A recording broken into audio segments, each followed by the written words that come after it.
ಇದು ಮನುಷ್ಯರಿಗೆ ಅಸಾಧ್ಯ, ದೇವರಿಗೆ ಅಸಾಧ್ಯವಲ್ಲ.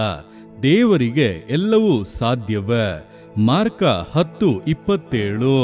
ಪ್ರಿಯರೇ, ಈ ದಿವಸ ಯಾವುದೋ ಒಂದು ವಿಷಯದ ಕುರಿತಾಗಿ ಆಲೋಚಿಸುತ್ತಾ ನನಗೆ ಇದು ಸಾಧ್ಯವಾಗುವುದೇ ಇಲ್ಲ, ಏನು ಮಾಡುವುದೆಂಬಂತ ಆತಂಕದಲ್ಲಿಯೂ ಕಳವಳದಲ್ಲಿಯೂ ನೀವು ಇರಬಹುದು.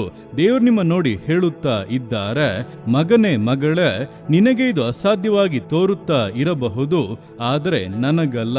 ನಾನು ನಿನ್ನ ದೇವರಾಗಿರುವುದರಿಂದ ನಿನಗೋಸ್ಕರ ಈ ಕಾರ್ಯವನ್ನು ಬಹಳ ಬೇಗನೆ ಬಹಳ ಸುಲಭವಾಗಿ ಮಾಡಿ ಮುಗಿಸುತ್ತೇನೆ. ಇದರ ಆಶೀರ್ವಾದವು ನಿನ್ನ ಕರಗಳನ್ನು ಬಂದು ಸೇರಲಿದೆ. ನೀನಾದರೋ ನನ್ನಲ್ಲಿ ಹರ್ಷಿಸು, ಸಂತೋಷಿಸು, ನಿನ್ನ ಬಾಯಿ ನನ್ನನ್ನು ಸ್ತುತಿಸಲು ಆರಂಭಿಸಲಿ, ಮೇಲುಗಳನ್ನು ಕಾಣುತ್ತೀಯಾ ಎಂಬುದಾಗಿ ಧೈರ್ಯವಾಗಿರಿ. ದೇವರು ನಿಮ್ಮ ಸಂಗಡ ಇದ್ದು ಈ ವಾಕ್ಯಾನುಸಾರವಾಗಿ ನಿಮ್ಮನ್ನು ಆಶೀರ್ವದಿಸುವರು. ಆಮೇನ್.